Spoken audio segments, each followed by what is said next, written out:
नमस्कार दोस्तों, स्वागत है आप सभी का एचपी एग्जाम फेयर्स में। आज मैं आपको हिमाचल प्रदेश पीडब्ल्यूडी डिपार्टमेंट में एमटीएस की जो भर्ती आई है उसकी कंप्लीट नोटिफिकेशन बताने वाला हूँ। मैं आपको बताने वाला हूँ कि सिलेक्शन प्रोसेस क्या है, क्या आपकी क्वालिफिकेशन होनी चाहिए और जो आपके डॉक्यूमेंट्स है वो क्या क्या रिक्वायर्ड है इस भर्ती को फिल करने के लिए, और जो फॉर्म होगा वो किसको सबमिट कराना है। तो इस वीडियो में आपको कंप्लीट नोटिफिकेशन मिलेगी। इससे पहले हमने देखा जो एजुकेशन डिपार्टमेंट था उसमें 8000 एमटीएस की भर्ती आई थी, और अब हम देख सकते हैं इस साल की दूसरी सबसे बड़ी भर्ती आ गई जो कि पीडब्ल्यूडी डिपार्टमेंट में है। टोटल 5000 वैकेंसीज है इसमें। वैसे तो जो सरकार पेपर करा रही है, जैसे पुलिस का कराया था, जेओआईटी का कराया था, दोनों पेपर लीक हो गए। फिर उसके बाद एजुकेशन डिपार्टमेंट ने 8000 वैकेंसीज निकाली, सैलरी दे रहे हैं 5-6 हज़ार।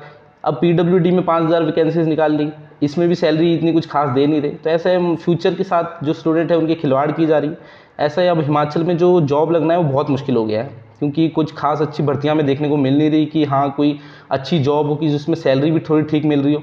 अब आपको जो ये भर्ती में नोटिफिकेशन बताने वाला हूँ इसमें आप जब सैलरी सुनोगे तो आप बोलोगे कि भाई इतना काम करा रहे तो सैलरी तो दे दो कम से कम।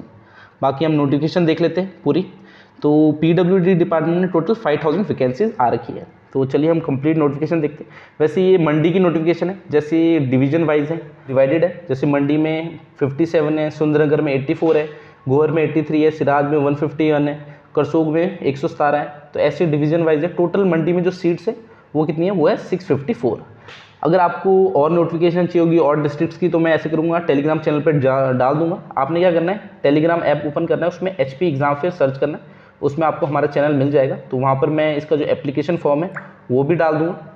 एप्लीकेशन फॉर्म जो आपको फिल करना है और सबमिट करना है वो भी आपको हमारे टेलीग्राम चैनल पे मिल जाएगा। बाकी मैं नोटिफिकेशन तो डालता रहता हूँ, जैसे ही कोई गवर्नमेंट जॉब आती है तो आप टेलीग्राम चैनल को ज्वाइन कर लेना, या तो डिस्क्रिप्शन में लिंक भी दे दूँगा, वहाँ से भी ज्वाइन कर सकते हैं। बाकी मैं आपको नोटिफिकेशन बता देता हूँ पूरी। अब हम एलिजिबिलिटी देखते हैं कि क्या एलिजिबिलिटी चाहिए इस भर्ती को भरने के लिए। सबसे पहले आप सिटीजन ऑफ इंडिया होना चाहिए, इंडिया के निवासी होने चाहिए। आपके पास बोनाफाइड हिमाचली सर्टिफिकेट होना चाहिए। थर्ड है ऑफ अ साउंड माइंड, यानी आप मेंटली ठीक होने चाहिए कोई भी डिसीजन लेने के लिए। फोर्थ पॉइंट है no family member of the candidate should be in any kind of government PSU और बोर्ड जॉब। आपके फैमिली का कोई भी पर्सन कोई गवर्नमेंट जॉब नहीं करता होना चाहिए, यानी किसी भी गवर्नमेंट जॉब में नहीं होना चाहिए। फिफ्थ पॉइंट है have never been involve in any act of criminal nature. तो आपके ऊपर कोई भी क्रिमिनल केस नहीं होना चाहिए, तभी आप अप्लाई कर सकते हैं।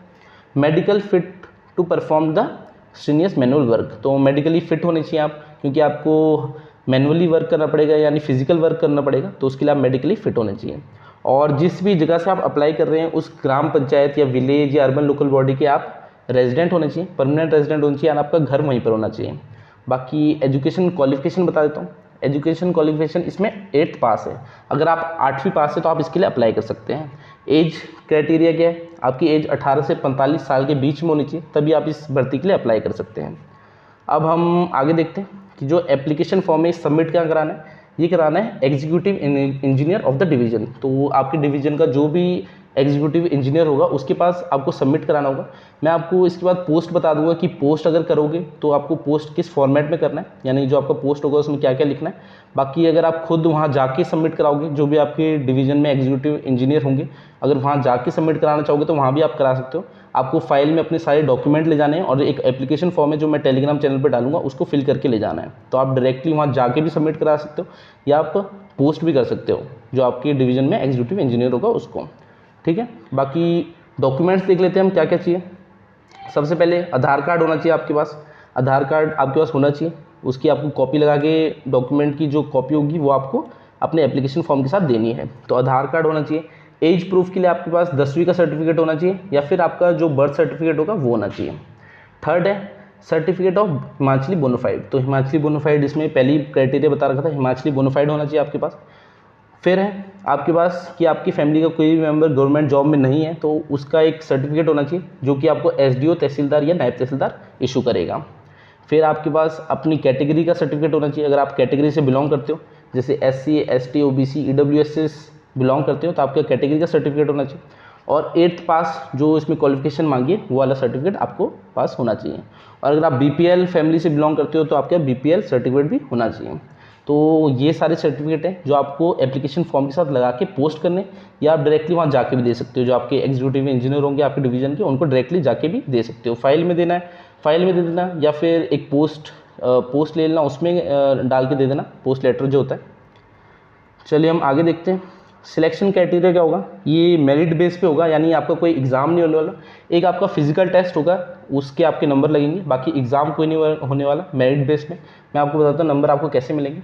नंबर आपको 5 मार्क्स होंगे, वो कैसे मिलेंगे, अगर आपके जो 8th में नंबर आ रखे हैं उस हिसाब से होगा। मान लीजिए आपके 8th में 50% नंबर आए हैं तो आपको 2.5 नंबर मिल जाएंगे, यानी हाफ। ठीक है, जितने नंबर आ रखे हैं उसको 0.050 से मल्टीप्लाई कर दो, आपको पता लग जाएगा 5 में से कितने नंबर मिलेंगे।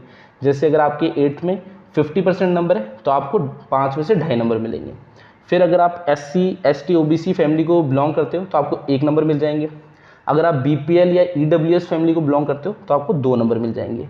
और फिजिकल टेस्ट होगा, जो फिजिकल टेस्ट होगा सिंपल ही टेस्ट होगा। फिजिकल जो टेस्ट होगा आपका रनिंग होगी उसमें, और ज़्यादा कुछ होगा नहीं, मतलब रनिंग टाइप ही होगी, तो उसके आपको 2 नंबर लगेंगे। तो टोटल 10 नंबर का होने वाला है। जो आपका मेरिट होगा वो 10 नंबर में से आपको लगेंगे नंबर, तो उस बेस में सिलेक्शन होगी आपकी। बाकी आगे देख लेते हैं हम। इसमें लीव का बता रखे हैं कि मंथ की 1 छुट्टी मिलेगी, साल में आपको टोटल 12 छुट्टियाँ मिलेगी। बाकी हम देख लेते हैं एक चीज़, जो मेन चीज़ इसमें लिखी है कि the candidate appointed as multitask worker will have no right claim for regularisation as regular employ of the state government. तो ऐसा है कि अगर आपको 10 साल भी हो गए काम करते हुए तो आप ऐसा नहीं बोल सकते कि अब हमें रेगुलर कर दो, हमें 10 साल हो गए, 8 साल हो गए काम करते करते। ये गवर्नमेंट की मर्जी है, अगर उनका मन किया तो रेगुलर करेंगे, अगर नहीं किया तो वो करेंगे नहीं, चाहे 10 साल हो चाहे 20 साल हो। तो एक चीज़ उन्होंने पहले ही बता दी है कि हम ज़रूरी नहीं हम रेगुलर करेंगे, ये मतलब उनकी अपनी इच्छा है। तो अगर आप 8, 10 साल, 15 साल भी काम करते रहे तो ऐसा है कि आप ज़रूरी नहीं आप रेगुलर हो जाओगे। बाकी गवर्नमेंट में जैसे अगर नई सरकार आती है 5 साल बाद, 10 साल बाद, तो नए नए रूल डाल देती है, तो उसमें शायद कर भी सकती है, बट ऐसा कोई पक्का नहीं है कि करेगी या नहीं करेगी। तो आगे देखते हैं हम कि सैलरी बता रखी है। मेन जो मैंने आपको बोला, सैलरी क्या दे रखी है, 4,500 रुपये। तो इतना काम कराने के बाद दिन में आपको कम से कम 8 घंटे काम करना पड़ेगा, तो महीने की आपको 4,500 सैलरी मिलेगी। तो अगर आप कहीं प्राइवेट दुकान में भी काम करोगे आज की डेट में तो 10-12 हज़ार तो वहाँ भी सैलरी मिल जाती है। तो मतलब सैलरी तो ऐसे ही बस ना के बराबर ही है कि काम ही करा रही है सरकार, सैलरी के नाम पे बस ऐसी आपको 4,500 रुपये दे रही है। इसमें तो मतलब क्या ही होगा। तो ऐसे मतलब अगर ज़्यादा ही ज़रूरत होगी तो ही अप्लाई करना, वरना तो एग्ज़ाम की तैयारी कर लो इससे अच्छा। या फिर प्राइवेट भी काम करोगे तो वो भी बेटर है, क्योंकि फिज़िकल वर्क है, अब फिज़िकल काम करना है और उसके भी 4,500 मिल रहे हैं, तो मतलब क्या ही बोले। तो सरकार ने भर्ती निकाल तो दी है, मगर खुद पता नहीं कि मतलब कर क्या रहे हैं। 5,000 भर्ती निकाल दी, इससे अच्छा 1,000 ही निकालते, मगर अगर सैलरी तो अच्छी दे देते। तो कुछ इस तरह की नोटिफिकेशन है आज की हमारी पूरी। तो मैंने आपको जो HP PWD डिपार्टमेंट में MTS की भर्ती है उसकी कंप्लीट नोटिफिकेशन बता दी। बाकी हमारा टेलीग्राम चैनल ज्वाइन कर लेना, मैंने डिस्क्रिप्शन में लिंक दे दूँगा। वहाँ पर मैं आपको एप्लीकेशन फॉर्म दूँगा, उसमें आपको हिंदी इंग्लिश में दोनों में होगा एप्लीकेशन फॉर्म, उसको आपको फिल करना है। और बाकी अभी मैं आपको एक पोस्ट बताता हूँ कि अगर पोस्ट करोगे आप अपने जो डॉक्यूमेंट है वो कैसे करोगे।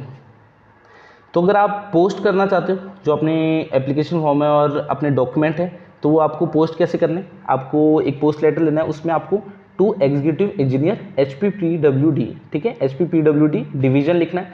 जो भी आपका डिवीज़न है वो आपको डिवीज़न लिख देना है। फिर जो आपका लेटर को उसके साइड में फ्रॉम लिखना है, अपना नाम लिखना है, फादर नेम लिखना है, विलेज, पोस्ट ऑफिस, डिस्ट्रिक्ट, तहसील, HP, जो आपका एड्रेस है वो लिखना है पूरा, पिन कोड डालना है और मोबाइल नंबर डाल देना है। तो ऐसा अगर पोस्ट वापस भी आएगी तो जो पोस्ट ऑफिस वाले होते हैं वो मोबाइल नंबर से आपको ट्रैक कर सकते हैं, आपको बता सकते हैं कि पोस्ट वापस आ रही है आपकी। अगर नहीं रिसीव होती वहाँ पर तो वैसे तो हो ही जाएगी। तो आपको अपना जो एप्लीकेशन फॉर्म है वो इसमें डालना है फिल करके, अपने डॉक्यूमेंट डालने हैं जो मैंने आपको डॉक्यूमेंट बताया, आधार कार्ड, कैटेगरी का सर्टिफिकेट, बोनाफाइड हिमाचली, वो सारे डॉक्यूमेंट लगा के आपको इसमें डाल देने। और जो HP PWD का जो एग्जीक्यूटिव इंजीनियर होंगे आपके डिवीज़न के, उनको सेंड करना है।